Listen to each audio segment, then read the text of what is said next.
Hello Aquarius, and welcome to your monthly horoscope for December for the Sun or the Ascendant. I'm going to give you the broad strands to look out for. Please stay with me. I will then dive deep to give you in much greater detail all the key dates and influences particularly relevant to your sign. This month starts off really quite sociably, and there's an opportunity to connect to people within your network or to really define your longer term aims. But there are two important and challenging aspects that come to an end as December begins, and the first is really important. Your two rulers have been in a quarrel, Saturn and Uranus, for the last 2 years.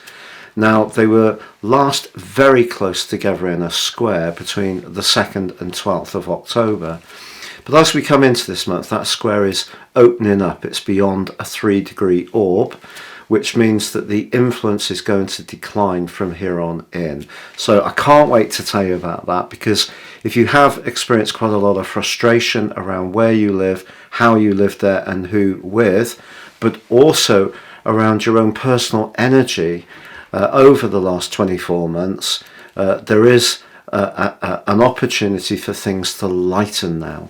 But also Mars, in your sector of being very social and outgoing, the 5th house, is in retrograde still all through this month, but it no longer is in a right angle within 3 degrees of Neptune, which itself has been retrograde, but goes forwards on the 4th of this month. That aspect also unravels by the 3rd of December. So two things are going to get easier for you. This more social vibe at the start of the month, but there is a really awkward full moon on the 8th I need to guide you through. And then of course on the 21st we have the winter solstice. And for you, because of the role of Jupiter, this is also going to require a little bit of care, along with the Capricorn new moon of the 23rd. And as we come to the end of this year, there's going to be an awful lot of soul searching, I think, for many of us as we look back on all the events of another epic year. But I think for you it can be particularly poignant and very nostalgic. So lots to share with you, Aquarius. Please stay with me for more. If you would like to ascend above this zodiac broadcast and understand what year 2023 will hold for you personally, if you give me 3 pieces of birth data of time, date and place of birth, I can give you your forecast. If you order it in year 22, you'll get the rest of that year free. Plus, in my special package, you can get your life roadmap, your character analysis. Having this will help you to understand some of the repetitive patterns that have come up in your existence, perhaps the more challenging ones, but also the ones that give you opportunities. And having a deeper understanding of those can help you to really flourish in this new year. In my special package, you can get 30% off, so please see the link beneath this video. Also, if you've yet to subscribe to my channel, I'd be honoured if you did so now. Please click or tap on the bell notification symbol. If you already have, thank you so much for your continued support and views. So Aquarius, as you come into this new month, the Sun, Mercury and Venus are in the sign of Sagittarius. Now Sagittarius and Aquarius have a commonality in that both signs appreciate freedom.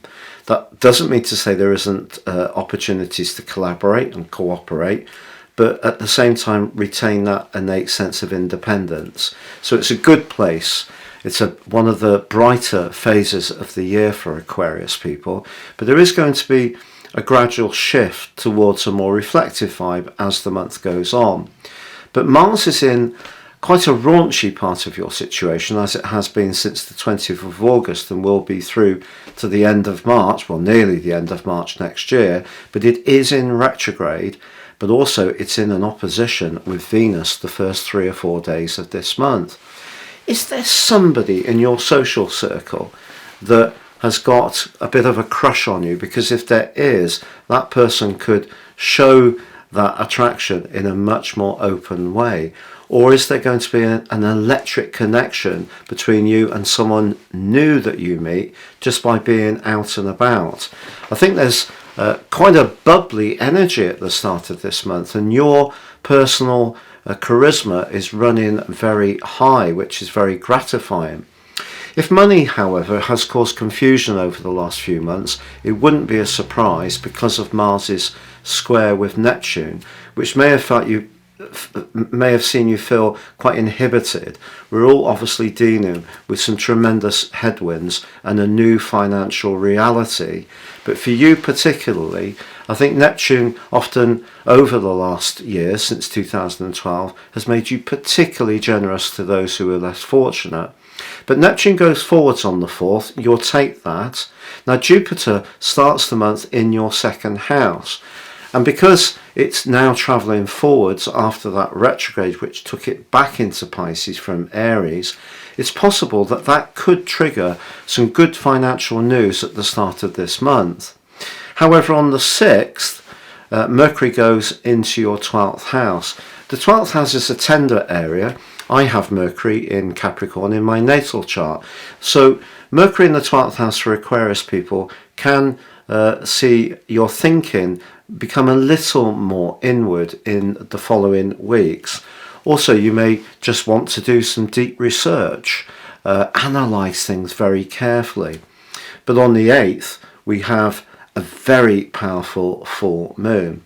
This occurs in Gemini, which is obviously your sister air sign. For you, it's where you can be playful, affectionate, humorous, and sociable. And of course Mars is there, but it is in retrograde. So it's taking a little bit, it's blunting a little bit some of the more vibrant energies of Mars if it was going forwards.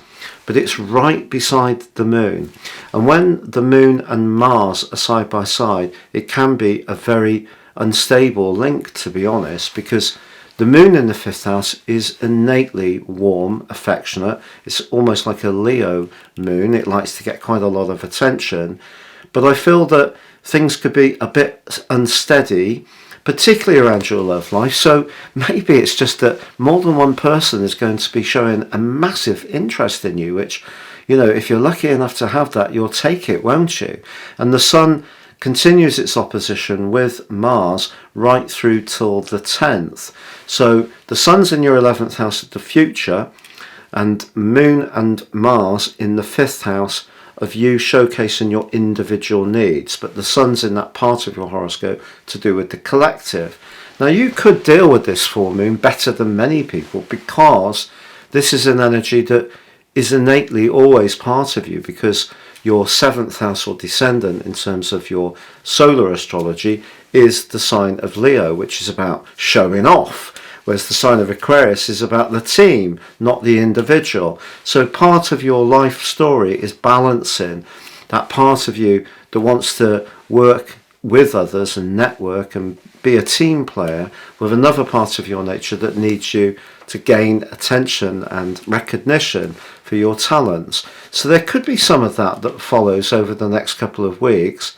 It may just be that so many people want a piece of you that it's hard to sort of fit it all in. It can be very exciting, but there could be changes, particularly around short-term relationships. So you may find yourself having a passionate embrace under the mistletoe with someone and never seeing them again. Then again, someone could come into your life and it could be really full on for a few weeks, but may not necessarily be lasting.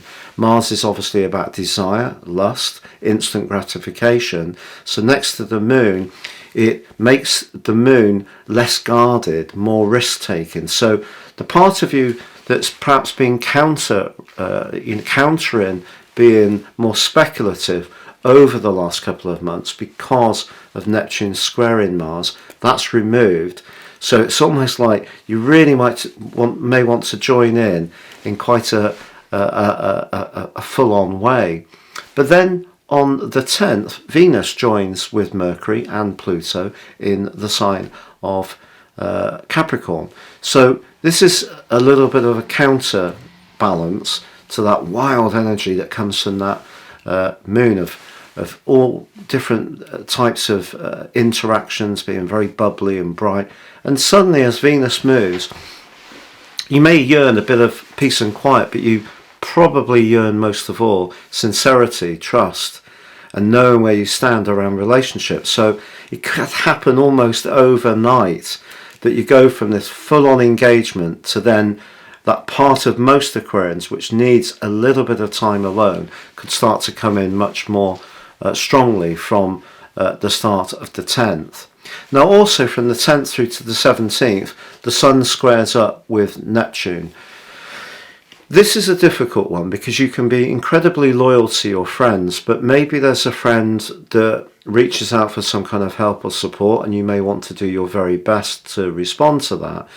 But just be aware, particularly around long-term financial planning, that your plans really stack up in a meaningful and realistic way. Now what's going to help you is that in week 2 the Sun actually forges a great link with your traditional ruler of Saturn. That's very stable, so that leader side of your nature, Saturn in your own sign, is helping you to focus on what's really important to you, but what you can plan for your future, and that pushes back against some of the unreality that the Sun square with Neptune can create. However, on the 20th, Jupiter does move out of your sector of everyday money and it moves into your 3rd house again. If you're involved in teaching, training, technology, education, if your job involves a customer facing role, if you are involved in a service role which requires you to use your mind quickly and agilely, Jupiter being in this area through to the 16th of May can be great. You may even find yourself getting a new vehicle during that time, and if there have been disappointments around vehicles over the last year, of which I can really relate to, this could bring a bit more better fortune. Also, Jupiter in the 3rd could be good for any kind of contract, because the 3rd house is an opportunity to work with people, but using your skills in a collaborative way. So Jupiter moving into Aries, very good news story as the year comes to a close.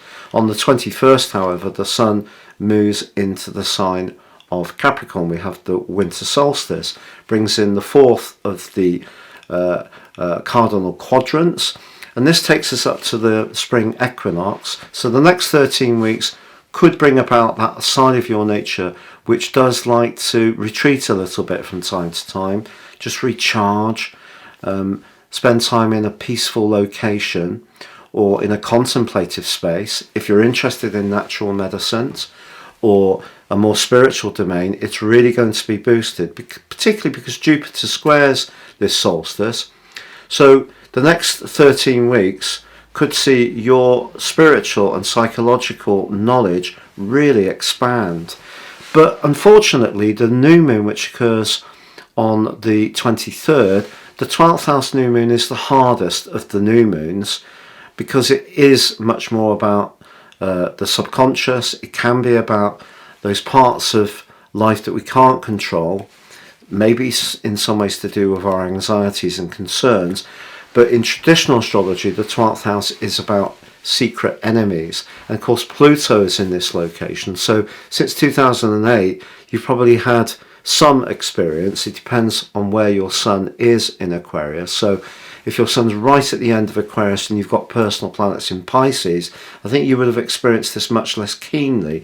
But if you've got more than just the Sun in Aquarius, or you've got 11th house in your chart, I think 2008 through till now has been a crash course in trying to understand why people see you in such a different way to how you see yourself. So there could be a bit more of this, and steering clear of people who are gossipy, who don't have your best interests at heart, but also steering clear of people who are perfectly decent citizens, but just their energy isn't so good for you, is something you need to be much more conscious of as the year comes to a close, because Mercury goes into a retrograde on the 29th, but it does combine with Venus, so you could get some kind of message, or maybe someone will get in in touch through a third party who it is quite surprising to hear from.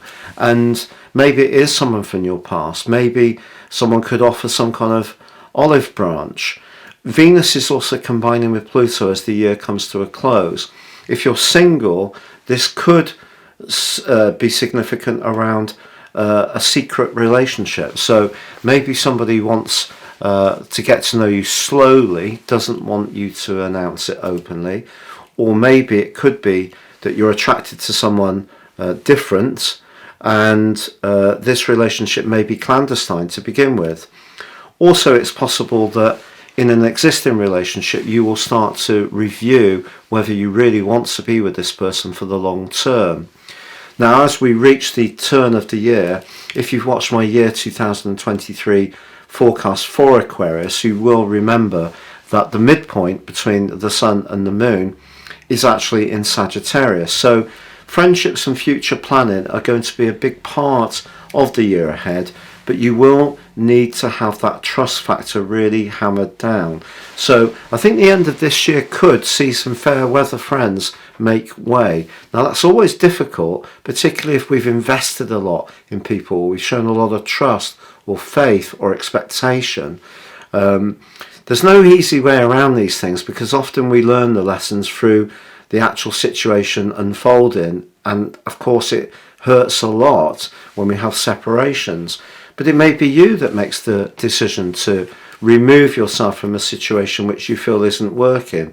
But in general, a lot of review. So as the year comes to a close, I think your physical vitality may be lower, but it also could be a bit of a choice if you're in the northern hemisphere, hunkering down, being wrapped up, warm, reading a book, cuddling your favourite pet, or watching your favourite programmes, or spending time just very gently with yourself, could be very healing and very nurturing, and just what you need to prepare you for the dramas that are to come in 2023, which of course includes Pluto arriving briefly in Aquarius and Saturn leaving Aquarius at last on the 7th of March to move into your second house. So a lot to contemplate as this year comes to a close, but I can tell you on Christmas Day the moon is in Aquarius, which is a very friendly place for it to be. It's also arcing in a great link with Jupiter, which can give you an uplift of energy. If you are on your own on Christmas Day and it's not your total choice, you will be particularly in my thoughts. But for all water bearers, thank you so much for joining me. I'm wishing you all the best for year 2023 and a very happy Christmas.